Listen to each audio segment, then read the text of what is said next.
Y para darle una noticia nueva, si no sabía mucho, este es el versículo más atacado en la historia de la iglesia. Los primeros 700 años de la iglesia, todos se concentraban en atacar este texto. Juan 1:14. Entonces nuestro tema para hoy es la necesidad de la encarnación. Y es lo que yo quiero que veamos, la necesidad de este texto. Que entendamos la necesidad de este texto para nuestra salvación. Sumamente importante. Entonces yo quiero que oremos, hermanos. Quiero que oremos. Vamos a pedir el favor de Dios. Vamos a pedirle al Espíritu Santo que nos asista. Padre nuestro, te damos todo honor y toda gloria. Gracias por la lectura de la palabra, gracias por las alabanzas. Señor, ahora toque el mensaje de tu palabra. Ahora necesitamos, Señor, que tú nos hables. Que tú nos hables. Que tu Espíritu Santo use la palabra para glorificar a Cristo. Amén. Y que cuando Cristo sea glorificado, entreguemos, Señor, nuestras banderas postrándonos delante de Él. Porque solo Él merece gloria y alabanza. Amén. Señor, te necesitamos. El predicador te necesita. Y tu pueblo te necesita. Así que, Señor, asístenos para tu propia gloria. En el nombre de nuestro gran Dios y Salvador Jesucristo. Amén. Un solo texto.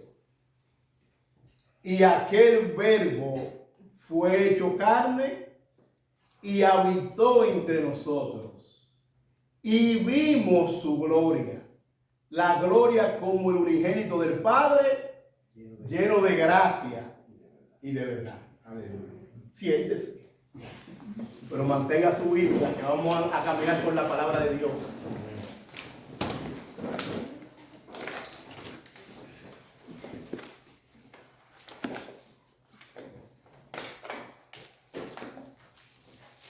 En el primer mensaje que predicamos sobre este texto, nos concentramos y nos enfocamos en la naturaleza de Cristo. Y trajimos la definición de Calcedonia, donde ellos admiten que Cristo es verdadero Dios y verdadero hombre, y que tiene dos naturalezas, divina y humana, unidas en una misma persona, hipostasis, sin confusión, sin cambio, sin división y sin separación. Cristo tiene dos naturalezas, divina y humana. Y la Biblia, tratamos de traer muchos textos para afirmar esta verdad de que Cristo tiene dos naturalezas. Él como hombre tuvo sed, pero como Dios, Él era y es el agua de vida. Él como hombre estuvo cansado, pero como Dios ofreció descansos a los cargados. Como hombre, Él tuvo hambre. Pero como Dios, Él era y es el pan de vida. Amén. Como hombre estuvo en agonía, pero como Dios consoló a otros. Como Dios, como hombre, Él creció en sabiduría. Pero como Dios existió desde la eternidad. Como hombre fue tentado. Pero como Dios no puede ser tentado. Pero nuestro mensaje hoy no es tanto la naturaleza de Cristo, sino la necesidad de la encarnación. ¿Por qué Dios tuvo que hacerse hombre? Y tenía que hacerse hombre para ser nuestro representante y venir a morir en nuestro lugar. Pero también tenía que ser Dios para que esa muerte tuviera un valor infinito y suficiente y aplicable a todo lo que creen. Y Juan, que nunca pudo superar que él se acostaba en el pecho de Cristo, nunca pudo superar eso. Por eso él dice que aquel verbo fue hecho carne Y el mensaje de Juan simplemente este es el mensaje de Juan, es simple. El mensaje de Juan simplemente este. El Dios eterno se ha vuelto humano. El creador se ha vuelto parte de su creación. Verdadero Dios y verdadero hombre. ¿Con qué propósito?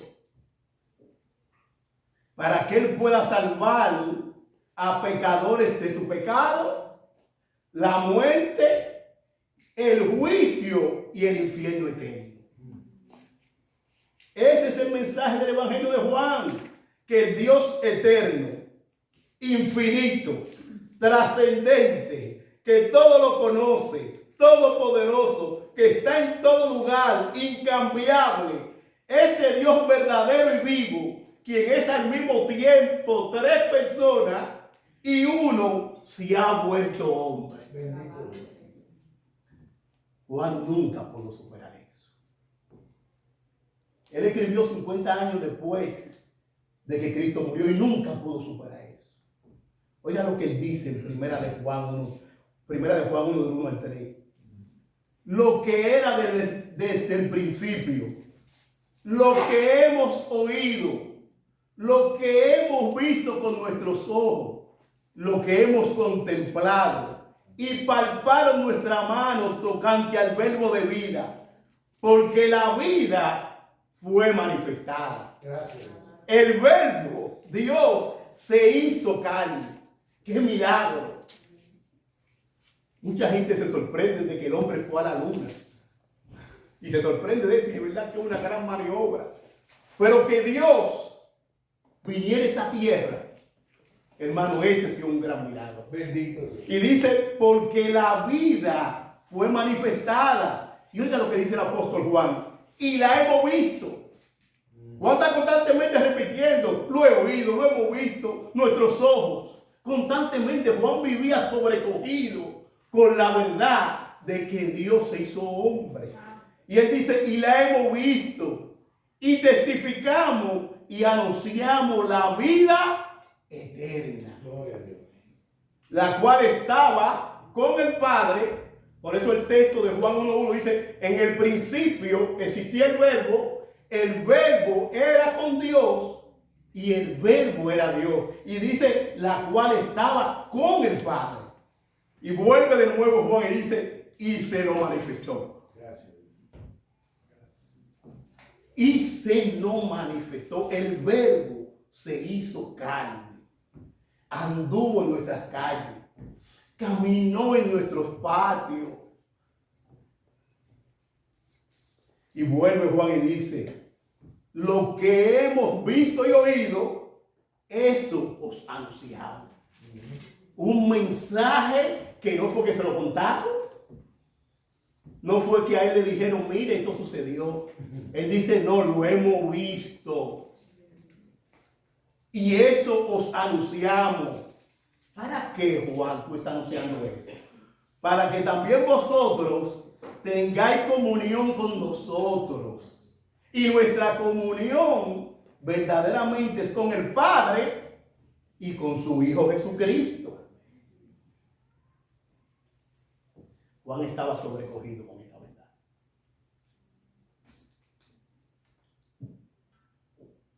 Y él dice en el 1:9 de Juan, aquella luz verdadera que alumbra a todo hombre venía a este mundo. Y después dice, en el mundo estaba. Cristo estuvo en nuestro mundo. Bendito. Caminó en nuestras calles. Ahora, lo sorprendente fue que el mundo no le conoció. El mundo no le conoció. Y él vino a su mundo porque dice que, y el mundo fue hecho por él. Y Juan 1:3 dice que todas las cosas fueron creadas por él. Y que sin él nada de lo creado fue creado. Pero lo sorprendente es que el mundo no conoció a su creador. Y el apóstol Pablo, que era un perseguidor de los cristianos, escribió posteriormente en 1 Corintios 2:8, dice, lo que ninguno de los príncipes de este siglo conoció. Porque si la hubieran conocido, nunca habrían crucificado al Señor de la gloria. El mundo no conoció a Cristo. Lo bueno es que siempre hay un buen grupo, hay un remanente. Porque dicen que a los suyos vino y los suyos no lo recibieron. Pero a los que le recibieron, a los que creen en su nombre, le dio la potestad de ser llamados hijos de Dios, los cuales no son engendrados de carne, ni de sangre, ni de voluntad de varón, sino de Dios. Ahora, lo que no quiero que perdamos es el propósito de Juan al escribir este evangelio. ¿Cuál fue el propósito de Juan al escribir este evangelio? Él lo dice en Juan 20:31. Y estas cosas se han escrito para que creáis que Jesucristo es el Cristo, el Hijo de Dios, y para que creyendo en Él tengáis vida en su nombre. Y me llama la atención que esa palabra vida no es la palabra viú, es la palabra zoe. Y esa palabra zoe tiene que ver con vida espiritual, con vida eterna. Y por eso Juan 17:3 dice, y esta es la que, la vida eterna, que te conozcan a ti, al único Dios verdadero, y a Jesucristo, a quien tú has enviado. Y la palabra de nuevo es Zoe, y esta es la vida eterna, que te conozcan a ti, al único Dios verdadero, y a Jesucristo, a quien tú has enviado. Y Juan 3:16 dice, porque de tal manera amó Dios al mundo, que ha dado a su único Hijo, para que todo aquel que en Él cree no se pierda, mas tenga la vida eterna. Zoe de nuevo. Esa es la palabra Zoe, vida eterna. Ahora, para los que toman notas, nuestro primer punto es, la encarnación era necesaria para revelarnos al Padre. De que Cristo se hiciera hombre y viniera era necesario para revelarnos al Padre. Juan 1:18 dice, a Dios nadie le vio jamás.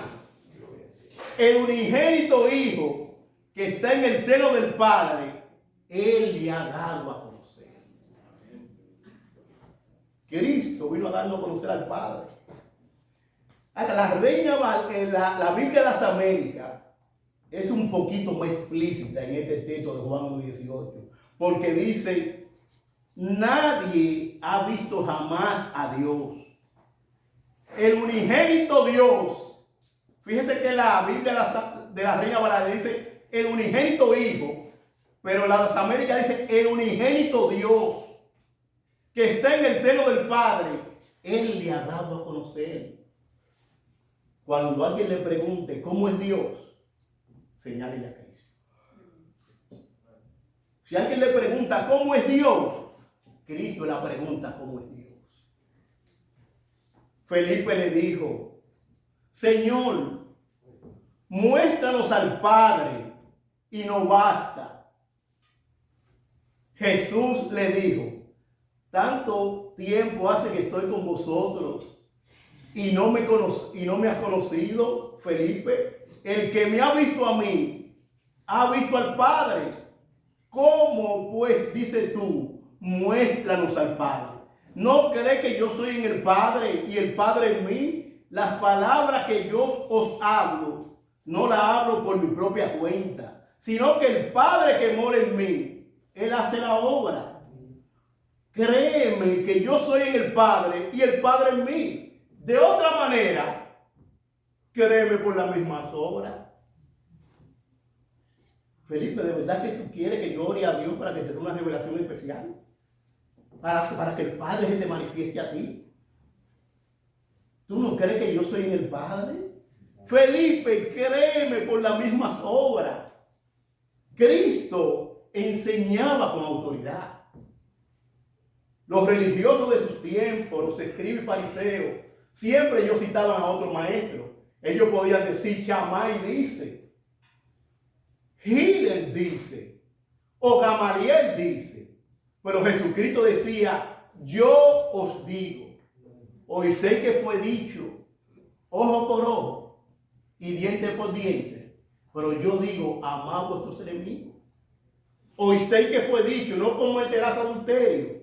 Pero yo os digo que si mira a una mujer para desearla en tu corazón, ya adulteraste con ella. Cristo hablaba con autoridad.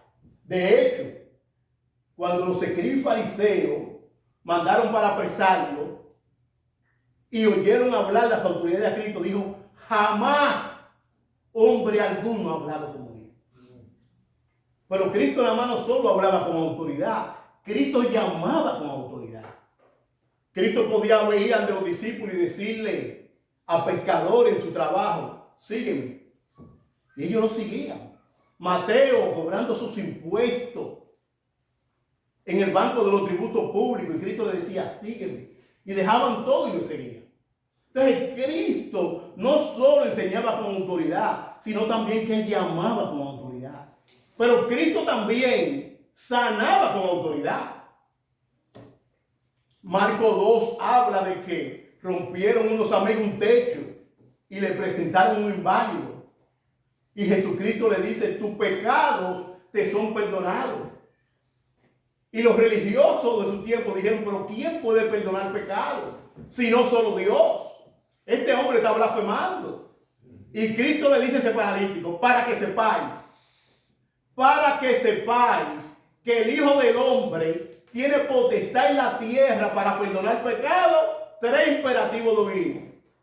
A ti te digo, levántate, toma tu lecho y vete a tu casa. Felipe, créeme por las mismas obras. Cristo también reprendía a los demonios con autoridad. El pueblo decía, ¿qué nuevas enseñanzas son estas? Que con autoridad manda aún a los espíritus inmundos y lo obedecen. Cristo calmaba la tormenta con autoridad. Cristo está durmiendo y vienen los discípulos, Señor, ¿no te estás dando cuenta que perecemos? ¡Sálvanos! Y Cristo se levanta y le da un imperativo divino al viento y un imperativo divino al mar y se hace gran bonanza. Los discípulos dicen, ¿qué hombre es este? Que aún el viento y al mar él le habla y lo obedece. Por ese hombre es Dios que se hizo hombre.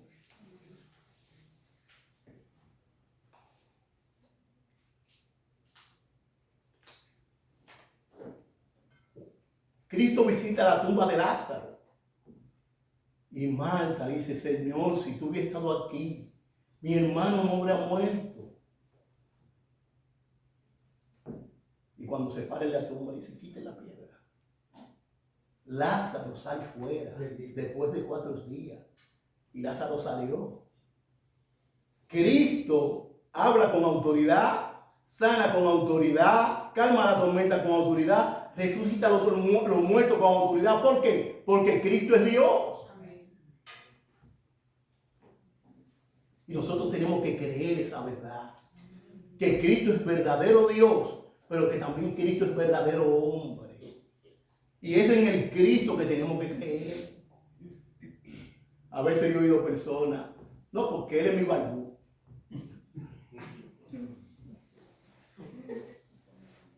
Y cristiano, hermano. Cristiano. Y hasta teólogo. No, porque Él es mi viejo. Él es mi papucho, yo estoy frío con Él. Bueno, yo tengo que creer en el verdadero Cristo. Yo tengo que creer en el verdadero Cristo, porque Cristo dijo, porque si no creéis que yo soy, en vuestro pecado moriréis. Juan 8:24. Yo tengo que creer que Él vino a manifestar al Padre. Cuando vemos a Cristo, estamos mirando al Padre. Aunque son 2 personas diferentes, pero Él es de la misma esencia del Padre. Él no es inferior al Padre, como dicen los testigos de Jehová, o como dicen los mormones, o como dice el Islam. Cristo es verdadero Dios y verdadero hombre. Amén. Entonces miremos nuestro segundo punto. La encarnación era necesaria para pagar la deuda de nuestros pecados. Sumamente importante. La encarnación era necesaria para pagar la deuda de nuestros pecados. Después de Génesis 3, todos somos pecadores. O el que esté libre de pecado, todos somos pecadores. Y es lo que la palabra de Dios nos enseña. Romanos 3:23 dice, por cuanto todos pecaron y están destituidos de la gloria de Dios. La Biblia dice en Romanos 5:10 que éramos enemigos de Dios. La Biblia dice en Romanos 3:10, no hay justo, ni aun uno, no hay quien entienda, no hay quien busque a Dios. La Biblia dice en Romanos 5:12, por tanto, como el pecado entró en el mundo por un hombre, y por el pecado la muerte, así la muerte pasó a todos los hombres, por cuanto todos pecaron. Esa es la realidad de nosotros, somos pecadores. Y la Biblia dice, porque la paga del pecado es la muerte. Y esa es la verdad de todo ser humano. Por eso los niños mueren, por eso nosotros morimos. Porque la paga del pecado es la muerte. Ahora, la buena noticia, hermanos y hermanas, amigos, es que la encarnación del Verbo era necesaria para resolver el problema del pecado. Bendito. Esa es la buena noticia del Evangelio. Mire cómo dice Romanos 3:24. Siendo justificados gratuitamente por su gracia, mediante la redención que es en Cristo Jesús. Y déjeme llamar la atención en esa palabra redención. La palabra redención es pagar una deuda, pagar a alguien que hay que socorrerlo. Yo voy a traer una analogía, nunca las analogías son perfectas, porque cuando se habla de una analogía de lo que hizo Cristo por nosotros, eso no tiene comparación. Pero una analogía para que podamos entender un poquito. En los tiempos de la esclavitud aquí en Estados Unidos, estaban subastando a una joven. Y mientras estaban la subasta y la competencia, diciendo quién da más por la joven, habían dos hombres adelante, apostando por esa joven y pensando lo que iban a hacer con esa joven, cómo iban a abusar de ella. Y mientras decían quién da más, se levantaba la mano, había un hombre que cada vez que esos dos hombres decían dan tanto, ellos decían yo doy más. Ellos decían yo doy tanto, y él decía yo doy más. Yo doy tanto, yo doy más. Y como ya esos dos hombres que estaban pensando hacerle daño a esa joven, no pidieron competir con el señor de atrás, el señor de atrás ganó la subasta. Pero cuando ya le van a entregar al señor la joven se le acerca y lo escupe. Él se limpia. Él llama a un abogado y le dice, yo quiero firmar la libertad de esa joven. La joven se queda así, porque su primera reacción fue escupirlo, porque pensó que ese hombre iba a abusar de ella. Y él le dice al abogado, yo quiero firmar la libertad definitiva, ella es una mujer libre de ahora en adelante. Y cuando él firma, el abogado, ¿está seguro? Sí, estoy seguro. ¿Usted pagó esa suma de dinero para darle su libertad? Sí, yo pagué esa suma de dinero para darle su libertad. Y cuando firman todo, él le da a la joven, usted es libre de ahora en adelante. Usted no se debe a nadie, usted es libre. El señor se fue. Y mientras se iba, la joven corrió detrás de él. Le dijo un momentico, ¿usted pagó, hizo ese sacrificio por mí? Para decirme ahora que yo soy libre. Ella se tiró de rodillas y le dijo a ese señor, Señor, por favor, permítame ser su esclava para siempre. Ese hombre hizo gran sacrificio. Él pagó una gran deuda, una obra bondadosa, noble. Pero Cristo no pagó dinero por ti y por mí.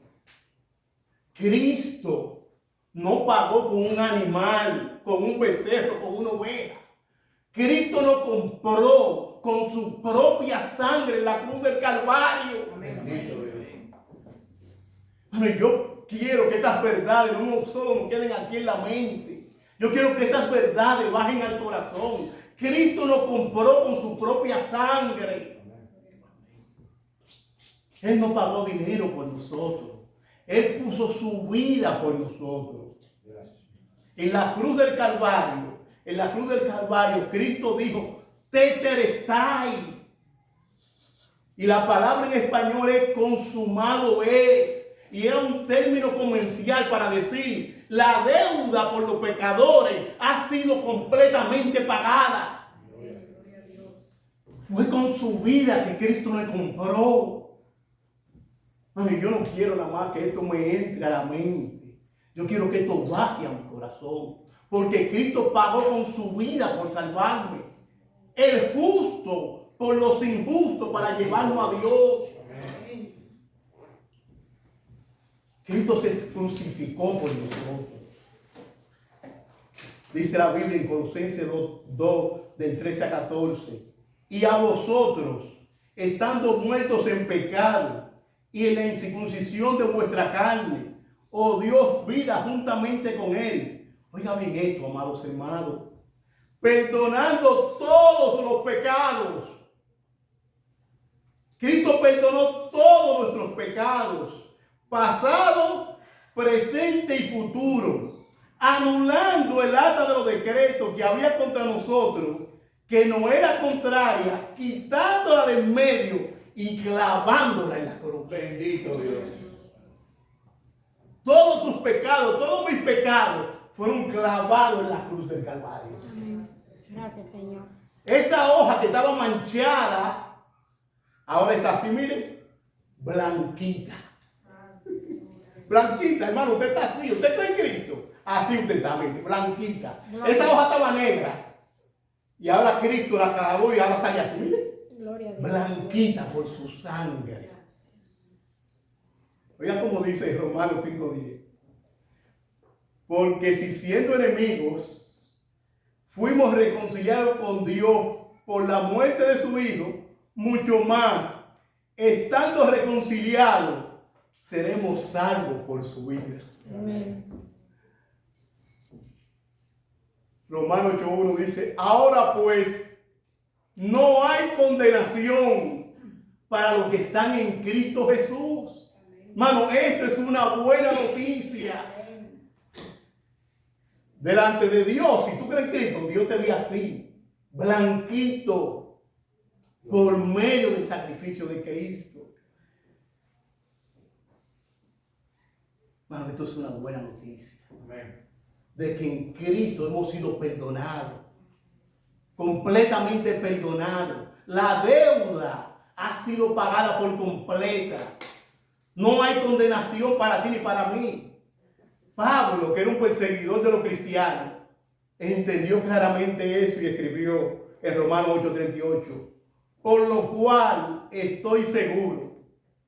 Oye, ¿cómo estaba Pablo? Por lo cual estoy seguro de que ni la muerte, ni la vida, ni ángeles, ni principados, ni potestades, ni lo presente, ni lo porvenir, ni lo alto, ni lo profundo, ni ninguna otra cosa creada nos podrán separar del amor de Dios, que es en Cristo Jesús, Señor nuestro. Amén. Gloria a Dios.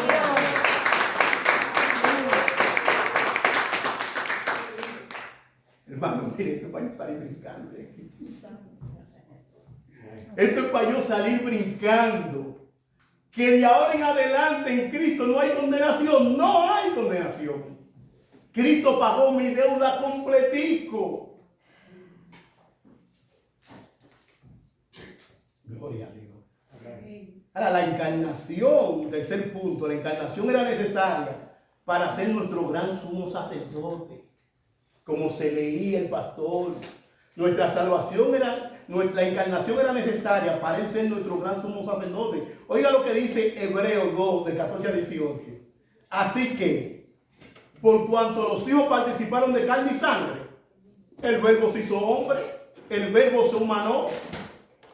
Por cuanto los hijos participaron de carne y sangre, Él también participó de lo mismo, para destruir por medio de la muerte al que tenía el imperio de la muerte, esto es, al diablo, y librar a todos los que por el temor de la muerte estaban durante toda su vida sujetos a servidumbre. Porque ciertamente no socorrió a los ángeles, sino socorrió a la descendencia de Abraham, por lo cual debía ser en todo semejante a sus hermanos. El verbo se hizo ¿qué? Se hizo carne, como hombre, como nosotros. Ahora, oiga esto, hermano, oiga esto. Venga, aquí yo me emociono.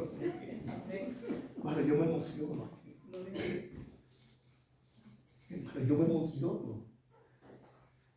Porque Él no solo murió por mí, ahora Él está a la diestra intercediendo por mí.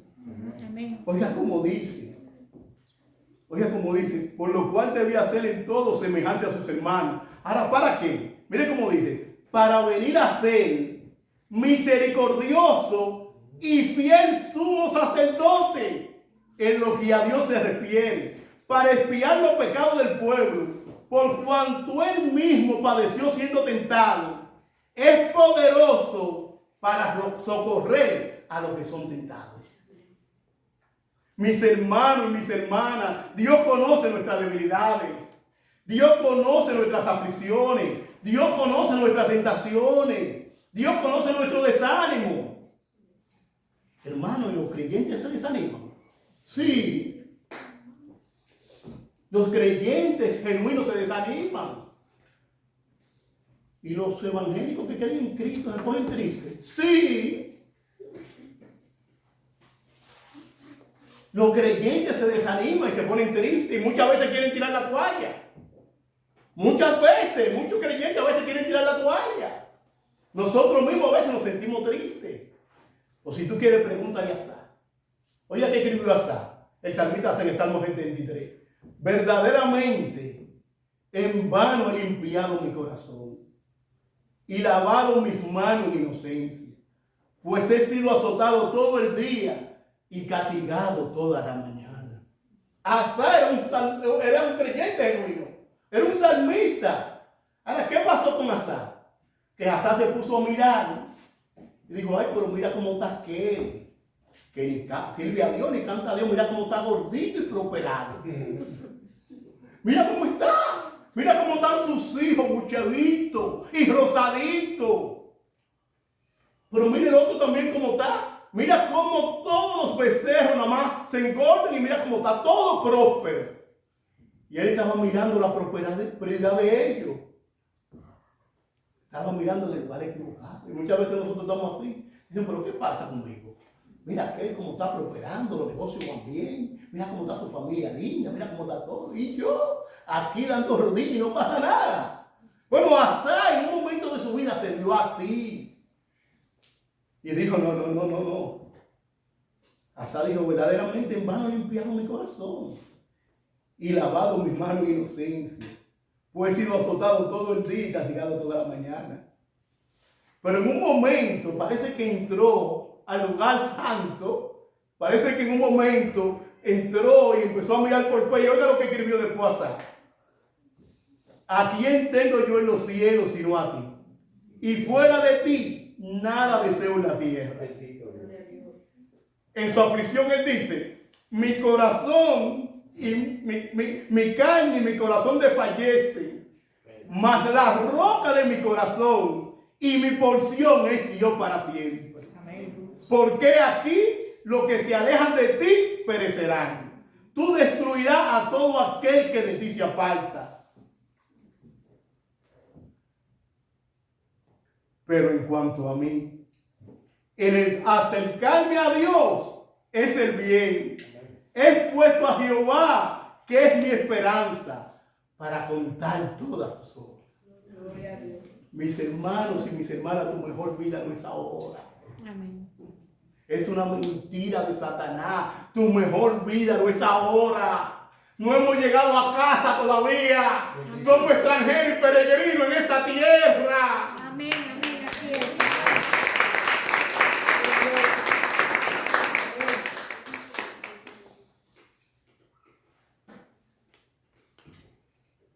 Y el escritor de Hebreos dice, lo está diciendo ahora, acerquémonos, pues, confiadamente al trono de la gracia, para alcanzar misericordia y hallar gracia para el oportuno socorro. En cualquier momento de tu situación, tú te puedes acercar a Dios. Amén. Podemos acercarnos a Dios. A los creyentes de Hebreos que se le escribió esta carta, muchos de ellos estaban a punto de volver atrás. ¿Por qué? Porque estaban siendo apresados, le estaban quitando sus bienes y estaban así en esa situación, tentados. Pero el texto dice: acerquémonos pues confiadamente al trono de la gracia para alcanzar misericordia y hallar gracia para el oportuno socorro. ¿Sabes cómo le decían a esos creyentes? En ese tiempo le decían: pero venga, ¿qué le pasa a ustedes? Nosotros tenemos el pacto, tenemos el templo, tenemos los sacerdotes, tenemos el Sanedrín, tenemos a Moisés, tenemos a los ancianos, tenemos al pueblo. ¿Y a quién ustedes tienen? A un Jesús crucificado en un aposento alto, un chin de vino y un chin de pan. Vengan de nuevo para acá. Vuelvan de nuevo para el judaísmo. Ustedes no tienen a nadie con Cristo. Y el escritor de Hebreo le dice a esos creyentes que estaban un poquito desanimados: por tanto, Jesús es hecho fiador de un mejor pacto. Aleluya. Y los otros sacerdotes llegaron a ser muchos, debido a que por la muerte no podían continuar.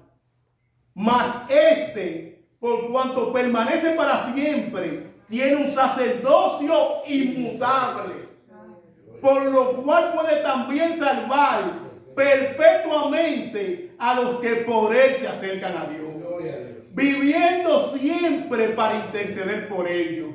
Ahora, oye lo que sigue diciendo el escritor: porque tal sumo sacerdote nos convenía, santo, inocente, sin mancha, apartado de los pecadores y hecho más sublime que los cielos, que no tiene necesidad cada día, como aquellos sumos sacerdotes, de ofrecer primero sacrificio por su propio pecado y luego por lo del pueblo. Porque esto lo hizo una vez y para siempre, ofreciéndose a sí mismo. Porque la ley constituye sumos sacerdotes a débiles hombres, pero la palabra del juramento posterior a la ley, al Hijo, hecho perfecto para siempre. Amén. ¿Ustedes quieren ir atrás de nuevo? ¿Ustedes quieren ir a los animales? ¿A los becerros? ¿A los machos cabros que nunca pueden quitar el pecado? Donde ya Cristo hizo un sacrificio perfecto. Sigue diciendo el escritor de Hebreo: pero estando ya presente Cristo, sumo sacerdote de los bienes venideros, por el más amplio y perfecto tabernáculo, no hecho de manos, es decir, no de esta creación, y no por sangre de machos cabros ni de becerros, sino por su propia sangre, entró una vez y para siempre en el lugar santísimo, habiendo tenido eterna redención. Bendito. Cristo te ha dado una eterna redención. Yo no sé si esto a ti te mueve. Yo no quiero que estas palabras nada más se queden en la mente, sino que bajen al corazón. Cristo nos vino a mostrar al Padre.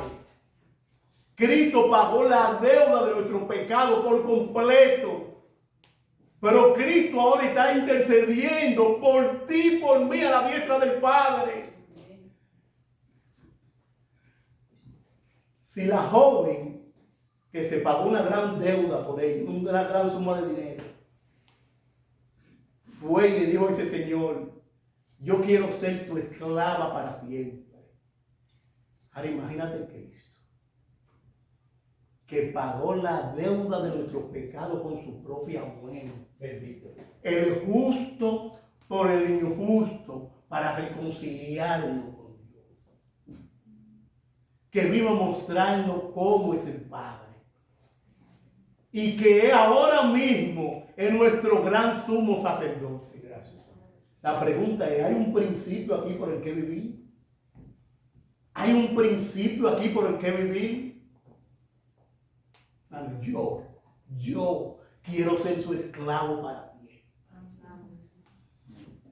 Yo quiero ser su esclavo para siempre.